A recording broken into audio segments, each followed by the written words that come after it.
Surabaya Mengaji. Yuk, dukung dakwah Surabaya Mengaji. Salurkan harta terbaik Anda untuk operasional dakwah.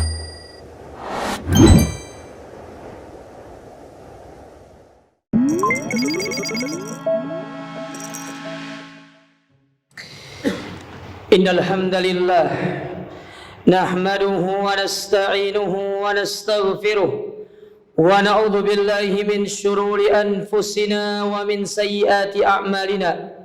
Man yahdihillahu fala mudilla lahu wa man yudlil fala hadiya lahu. Asyhadu an la ilaha illallah wahdahu la syarika lahu wa asyhadu anna Muhammadan 'abduhu wa rasuluh. Ya ayyuhalladzina amanu taqullaha haqqa tuqatih wa la tamutunna illa wa antum muslimun. Amma ba'du fa inna asdaqal hadithi kitabullah wa khairul huda huda Muhammadin sallallahu alaihi wa ala alihi wasallam wa syarrul umuri muhdatsatuha fa inna kulla muhdatsatin bid'ah wa kulla bid'atin dhalalah wa kulla dhalalatin finnar. Ma'asyiral muslimin, sidang salat Jumat rahimani wa rahimakumullah. Mengawali khutbah kita pada kesempatan yang berbahagia ini, marilah kita senantiasa meningkatkan ketakwaan kita kepada Allah dengan menjalankan segala perintah-perintahnya, disertai dengan kita meninggalkan segala larangan-larangannya. Ma'asyiral muslimin, sidang salat Jumat rahimani wa rahimakumullah.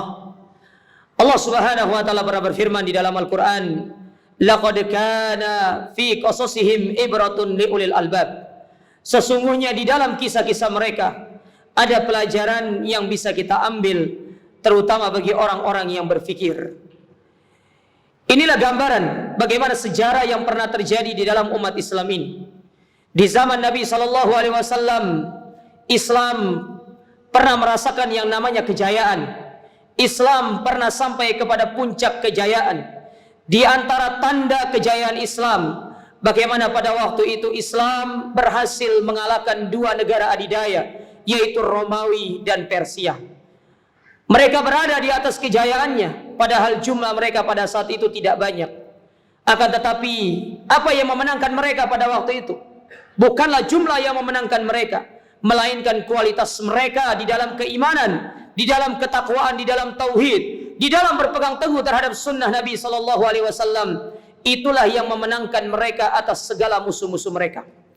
Oleh karenanya pernah dikatakan oleh Imam Malik rahimahullah, di dalam sebuah ungkapan beliau pernah mengatakan, lan yasluha akhiru hadhil ummah, tidak akan pernah baik akhir dari umat ini illa ma aslaha awwalaha, kecuali apa yang menjadikan permulaan umat ini baik. Maka kalau kita berkaca kepada apa yang pernah terjadi di zaman Nabi SAW, maka tidaklah yang menjadikan Islam itu jaya, Islam itu bisa berkuasa di atas muka bumi ini, Allah memberikan kepada mereka kejayaan, kecuali mereka adalah orang-orang yang bertauhid kepada Allah dan senantiasa berpegang teguh dengan sunnah Nabi SAW, serta menjauhkan diri mereka dari berbagai macam kemaksiatan, meninggalkan perkara yang haram, dan senantiasa melakukan perkara yang Allah Ta'ala halalkan. Namun ma'asyiral muslimin, lihat bagaimana kondisi zaman kita sekarang. Zaman kita adalah zaman yang pernah disabdakan oleh Nabi SAW di dalam hadis Thauban, tatkala Nabi SAW menjawab pertanyaan dari seorang sahabat yang mulia, di mana Nabi SAW mengatakan, walakinnakum gusaka gusa'is sail, kalian pada waktu itu banyak, tetapi banyaknya kalian itu seperti buih yang ada di lautan, diombang-ambing oleh ombak. Kemana ombak pergi, kita akan pergi ke situ. Inilah kondisi kaum muslimin di zaman sekarang. Dari sisi kuantitas kita memiliki jumlah yang sangat banyak, akan tetapi coba lihat kualitas kita. Berbeda dengan zaman para sahabat dahulu, berbeda dengan bagaimana awal-awal Islam dahulu. Ketika mereka berada pada puncak kejayaannya, mereka memiliki jumlah yang sedikit, tetapi kualitas mereka berada di atas kualitas yang terbaik daripada umat ini. Lihat perang Badar, jumlah mereka cuma 300.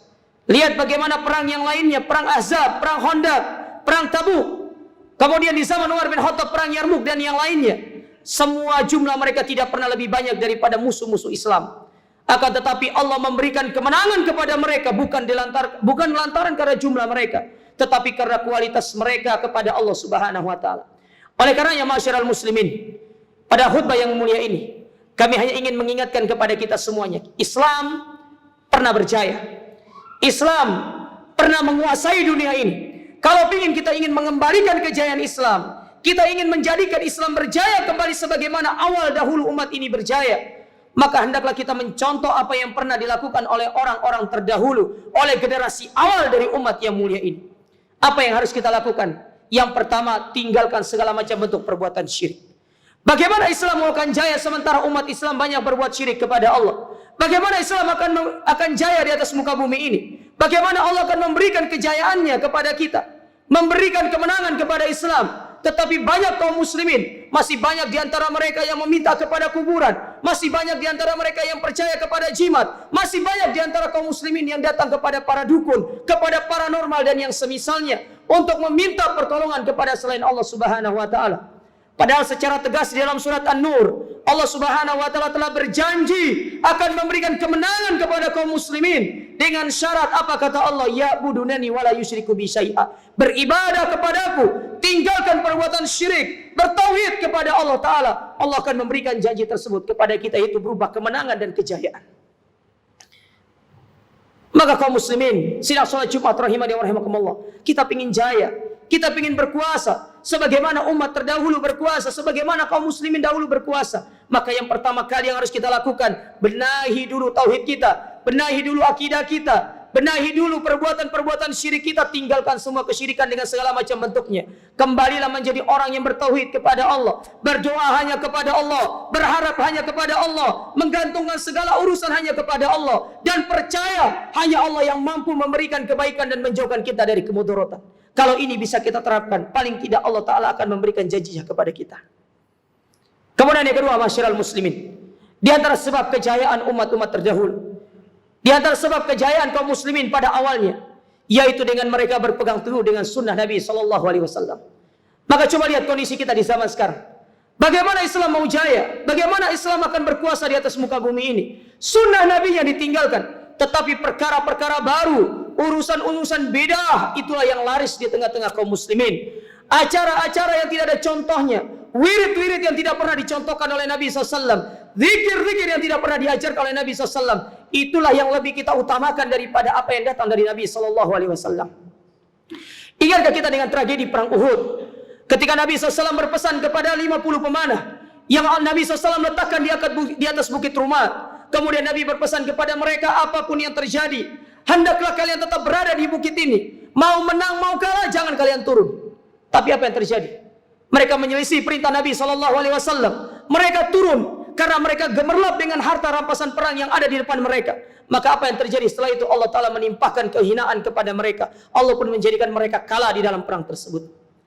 Kalau para sahabat saja, yang mereka merupakan generasi terbaik, ketika mereka tidak mengikuti apa yang telah dicontohkan oleh Nabi SAW, yang diperintahkan kepada mereka untuk berpegang teguh di atas perintah Nabi SAW, langsung Allah memberikan kehinaan kepada mereka, langsung Allah timpakan kekalahan kepada mereka. Maka jangan pernah heran dengan kondisi umat sekarang.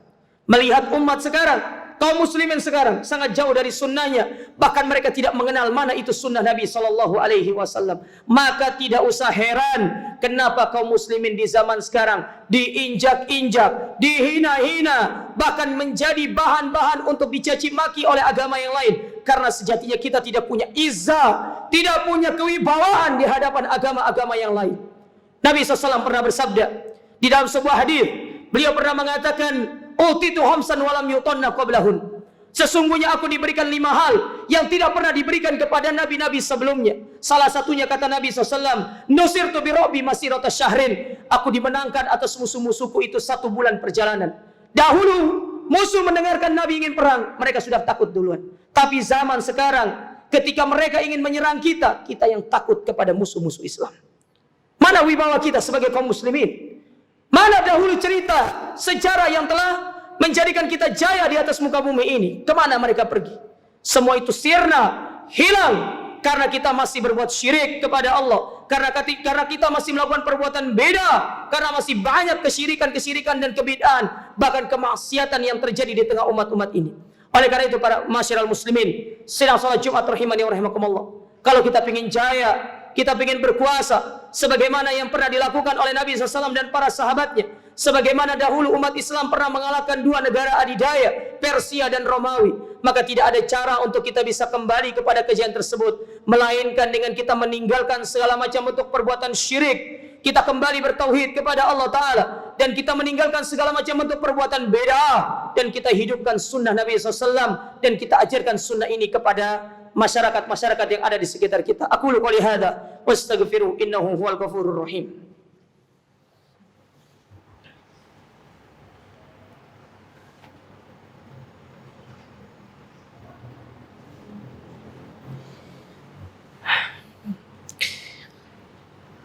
Alhamdulillahi ala ihsani wa syukru lahu ala taufiqihi wa amtinani. Wa asyhadu an la ilaha illallah ta'dhiman li sya'ni. Wa asyhadu anna Muhammadan ad-da'i ila ridwani. Allahumma salli wa sallim wa ala alihi wa ashabihi wa ikhwani. Kaum muslimin sidang salat Jumat rahimani wa rahimakumullah. Maka pada khutbah yang kedua ini kami mengingatkan kepada diri kami pribadi dan kepada para jamaah sekalian. Marilah kita membenahi diri-diri kita. Marilah kita memperbaiki keluarga-keluarga kita. Kita memulai perbaikan tersebut dari diri kita, dari keluarga kita, dari orang-orang terdekat kita, dari karib kerabat kita, dari teman-teman dekat kita. Barulah kita menyebarkan hal tersebut kepada seluruh kaum muslimin. Ingat, Islam punya konsep tasfiyah dan tarbiyah. Kita membersihkan diri kita dari kesyirikan, membersihkan diri kita dari kebid'ahan, dan kita mengajarkan umat ini tentang tauhid, tentang berserah diri hanya kepada Allah, bertawakal hanya kepada Allah, meminta hanya kepada Allah, berharap hanya kepada Allah, berdoa hanya kepada Allah, menyembelih hanya kepada Allah, dan yang lainnya dari segala jenis ibadah semata-mata kita ikhlaskan semata-mata hanya kepada Allah Subhanahu wa taala. Ajarkan ini kepada seluruh kaum muslimin. Ingatkan kepada mereka tentang janji mereka, tentang perjanjian yang mereka ambil sebelum mereka dilahirkan ke atas muka bumi ini, bahwasanya kita telah berjanji kepada Allah, kita tidak akan pernah berbuat syirik kepada Allah, kita tidak pernah menyekutukan Allah. Namun kemana janji tersebut? Janji hanyalah tinggal janji. Maka Allah pun tidak akan memberikan janjinya kepada kita dengan memberikan kemenangan dan kejayaan kepada kaum muslimin ini.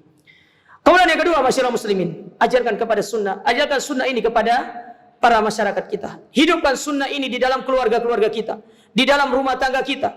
Dan hendaklah mulai dari sekarang anak-anak kita mengenal tentang apa itu sunnah Nabi SAW, sehingga dengan harapan kita akan bisa memperbaiki umat ini dan bisa mengembalikan kejayaan Islam di masa yang akan datang. Ingat, Allah Subhanahu wa taala pernah berfirman di dalam ayatnya dalam Al-Qur'an, Allah mengatakan, "Innallaha la yughayyiru ma biqaumin hatta yughayyiru ma bi anfusihim." Sesungguhnya Allah tidak akan merubah satu kaum sampai kaum tersebut dia berusaha untuk merubah dirinya sendiri. Islam tidak akan pernah jaya kecuali kita sebagai orang-orang Islam memperbaiki diri kita terlebih dahulu. Islam tidak pernah akan diangkat oleh Allah Ta'ala kecuali kita sendiri yang mengangkat Islam ini. Islam tidak akan pernah berkuasa di atas muka bumi ini kecuali kita memulai untuk memperbaiki diri kita dengan meninggalkan perbuatan syirik, meninggalkan perbuatan beda, dan kita bertauhid serta kembali kepada sunnah Nabi kita yang mulia alaihi salatu wassalam. Semoga khutbah yang singkat ini bisa bermanfaat untuk diri kita pribadi dan kepada antum semuanya. Dan jangan lupa doakan saudara-saudara kita yang ada di Palestina.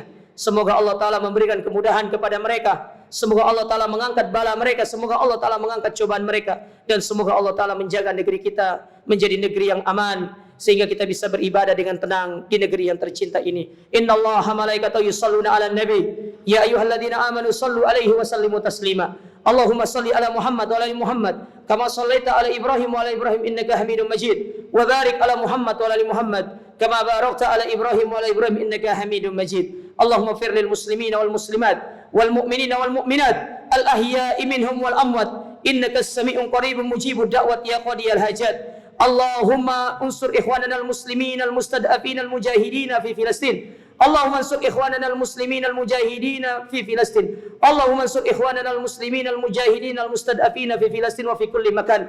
Allahumma aslih lana dinana alladhi huwa ismatu amrina, wa aslih lana dunyana allati fiha ma'ashuna, wa aslih lana akhiratana allati fiha ma'aduna, wajalil hayata ziyadatan lana fi kulli khair, wajalil mauta rahatan lana min kulli syarr. Rabbana la tuzigh qulubana ba'da idh hadaitana wa hab lana min ladunka rahmah innaka antal wahhab. Rabbana arinal haqqa haqqan warzuqna ittiba'ah wa arinal batila batila warzuqna ijtinabah. Rabbana atina fid dunya hasanah wa fil akhirati hasanah wa qina adzabannar. Ibadallah, Innallaha ya'murukum bil adli wal ihsan wa ita'i dzil qurba wa yanha 'anil fahsya'i wal munkar wal baghi ya'idzukum la'allakum tadhakkarun. Fadhkurullaha yadhkurkum washkuru 'ala ni'amihi yazidkum wa la dzikrullahi akbar wallahu ya'lamu ma tasna'un. Aqimus shalah. Wassalamu alaikum warahmatullahi wabarakatuh.